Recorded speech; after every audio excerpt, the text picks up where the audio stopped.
Student, मुझे बहुत बच्चे पूछते हैं कि सर ये इनकम स्टेटमेंट और बैलेंस शीट में फर्क क्या होता है। इनकम स्टेटमेंट क्या बताता है और बैलेंस शीट क्या बताता है। तो आज के लेक्चर के बाद आपके सारे डाउट्स क्लियर हो जाएंगे। देखो, इनकम स्टेटमेंट क्या बताता है, पूरे साल कंपनी ने क्या कमाया, कितना उसको प्रॉफिट है, कितना लॉस हुआ। सपोज करो कि मेरा साल शुरू होता है 1 अप्रैल 2023 को और खत्म होता है 31 मार्च 2024 को।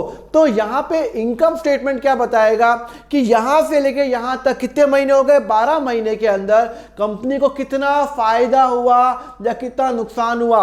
मतलब कंपनी ने पूरे साल मेहनत की और उस मेहनत से उसको कितना फायदा या कितना नुकसान हुआ। एग्जाम्पल के लिए मैं आपको बताता हूं, ये रहा ट्रेडिंग अकाउंट और प्रॉफिट एंड लॉस अकाउंट। ये होते हैं मेरे income statement. Yes, income statement दो टाइप की होती है, एक होता है ट्रेडिंग अकाउंट और एक होता है profit and loss account. Sir क्या फर्क है ट्रेडिंग अकाउंट और प्रॉफिट एंड लॉस अकाउंट में, अभी बता देता हूं। देखो, ट्रेडिंग अकाउंट और प्रॉफिट एंड लॉस अकाउंट में फर्क बड़ा सिंपल है। मैं एक पेन बनाता हूं, सपोज करो पेन मैं मार्केट में बेचता हूं 10 रुपए का, बट ये मैंने बनाया तो सही ना, तो इसको बनाने का खर्चा मुझे कितना लगा, मुझे ये पेन बनाने का जो खर्चा है वो कितना लगा। तो पेन बनाने का खर्चा सपोज करो मेरा लगा 4 रुपए, सपोज करो 4 रुपए, मतलब मैंने 4 रुपए में ये पेन बनाया। रिमेंबर, मैं वर्ड पे ध्यान दो, बनाने मतलब मैंने ये पेन 4 रुपए का बनाया, उस पे मैंने इंक डाली, प्लास्टिक डाला, तो मेरा खर्चा सिर्फ बनाने खर्चा 4 रुपए है।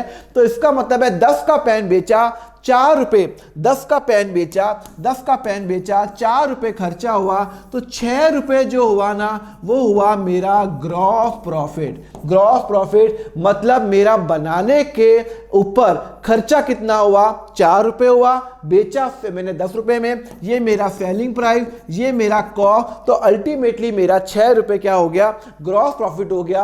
और ग्रॉस प्रॉफिट क्या दिखाता है ट्रेडिंग अकाउंट के अंदर। तो ट्रेडिंग अकाउंट, इस कंपनी ने पूरे साल मेहनत की और उसने इतने का सामान बेचा और इतने का उसको क्या कहते हैं, उसका खर्चा हुआ। नेट 70,000 इसने क्या कमाया, ग्रॉस प्रॉफिट कमाया।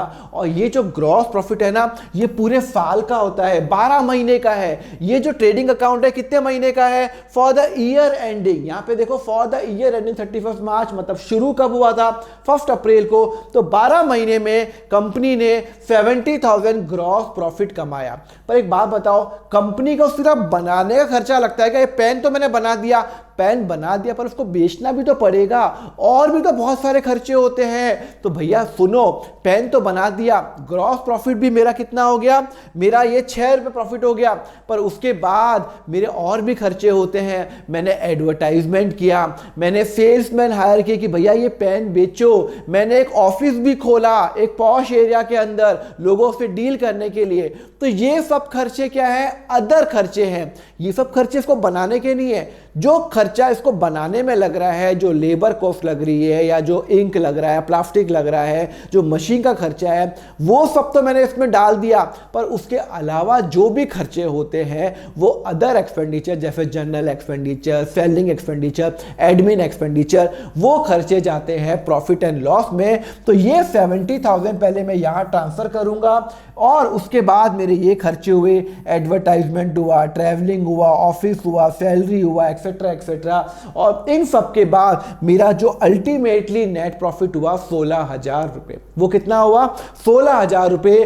तो इनकम स्टेटमेंट क्या बताता है, पूरे साल कंपनी को सिर्फ बेचने और उसका कॉस्ट ऑफ प्रोडक्शन, ये मेरा होता है COGS, माइनस करने के बाद उसका ग्रॉस प्रॉफिट निकल रहा है। और ग्रॉस प्रॉफिट में से अदर खर्चे, सेलिंग खर्चा, सैलरी खर्चा, एडमिन खर्चा, जनरल एक्सपेंस, फंड्री एक्सपेंस, जो बनाने के लिए रिक्वायरमेंट नहीं है पर और भी खर्चे होते हैं, तो वो माइनस करने के बाद पूरे साल भर कंपनी ने 16,000 रुपए कमाए। तो ये क्या बताता है, इनकम स्टेटमेंट बताता है 12 महीने में कंपनी ने कितना कमाया। तो मेरे केस में कंपनी ने 12 महीने में 16,000 रुपए प्रॉफिट कमाया। ओके, तो फिर ये तो हो गया इनकम स्टेटमेंट। तो फिर ये बैलेंस शीट क्या बनाता है, आप बैलेंस शीट हमेशा ध्यान रखना एज ऑन पर्टिकुलर डेट होती है। तो यहां पे बैलेंस शीट देखो, ये है एसेट और लायबिलिटी, इस पर्टिकुलर डेट पे कंपनी के पास क्या क्या है। तो यहां पे पूरे साल कंपनी ने मेहनत की, पूरे साल कंपनी ने मेहनत की, यहां से लेकर यहां तक उसको प्रॉफिट कितना हुआ, प्रॉफिट हुआ ना उसको 16,000 रुपये प्रॉफिट हुआ, अल्टीमेटली नेट प्रॉफिट हुआ। बट इस दिन पे कंपनी के पास क्या क्या चीजें पड़ी हुई हैं, एसेट्स क्या पड़े हुए हैं। तो ये क्या बताता है, बैलेंस शीट बताता है। जैसे आज मैं आपको पूछूं आज की डेट पे आपके पास क्या है, तो आप बोलोगे सर मेरी जेब में 2,000 रुपए हैं, मेरे पास एक लैपटॉप है 1 लाख का, मेरे नाम पे एक घर है सपोज करो 50 लाख का। तो वो हो गया आपकी बैलेंस शीट बताता है एज ऑन पर्टिकुलर डेट। और ध्यान रखना बैलेंस शीट चेंज होती रहती है, आज की डेट की बैलेंस शीट और कल की डेट की बैलेंस शीट अलग होगी। आज आपकी जेब में 2,000 रुपए हैं, कल आपने 500 रुपए खर्चा कर लिया, तो कल हो सकता है आपकी जेब में 1,500 रुपए ही होंगे। तो बैलेंस शीट हर दिन चेंज होती है। तो यहां पे balance sheet as on particular date है। तो इस कंपनी ने पूरे साल मेहनत की और यहां पे पूरे साल 16,000 कमाया। और इस पर्टिकुलर डेट पे 31 मार्च को कंपनी के पास बैंक में पड़ा है 12,83,000, कैश पड़ा हुआ है, बैंक बैलेंस पड़ा हुआ है, लैंड पड़ा हुआ है, मशीन पड़ा हुआ है, डेटर पड़ा हुआ है, स्टॉक पड़ा हुआ है।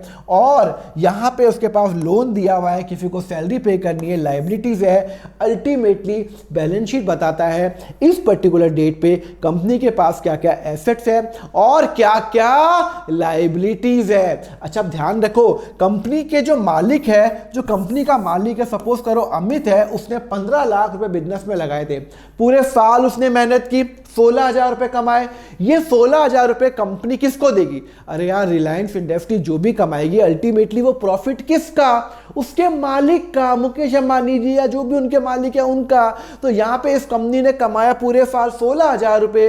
तो एज अ कंपनी ये 16,000 रुपए मुझे मेरे मालिक को देना है। तो बैलेंस शीट यही बताता है कि ये जो 16,000 रुपए है ये मुझे किसको देने हैं? मेरे मालिक को देने हैं। तो ये 15 लाख में कैपिटल में मैं ऐड कर लूंगा और मेरा बैलेंस शीट का जो टोटल है वो हमेशा मेरा मैच करेगा। क्लियर है? तो बैलेंस शीट क्या होती है? एज ऑन पर्टिकुलर डेट होती है। 12 महीने की बैलेंस शीट कभी नहीं होती है, ये एक अकाउंट भी नहीं होता, ये एक स्टेटमेंट होता है आज की डेट पे आपके पास क्या क्या है। तो ये वो बैलेंस शीट बताती है। जैसे कि डायलॉग है ना, क्या है तुम्हारे पास? मेरे पास गाड़ी है, बंगला है, बैंक बैलेंस है, वो क्या है? बैलेंस शीट होती है। क्लियर है? और ये क्या होती है? इनकम स्टेटमेंट पूरे साल का खाता बताता है, पूरे साल मैंने 16,000 रुपए कमाए। क्लियर है? आपको समझ में आया? चलो अब भी आपको क्वेश्चन को प्रैक्टिस करनी है ना, आपको लग रहा है कि भाई ये तो हो गया, आपको क्वेश्चन की प्रैक्टिस करनी है, तो you can buy this book. Yes, ओफाल पब्लिशर की बुक है, दैट्स वेरी ब्रिलियंट बुक। मेरे नॉर्मली जो जितने भी जो लास्ट है के जो स्टूडेंट्स थे जिन्होंने टॉप किया उन्होंने ये बुक ही फॉलो की है।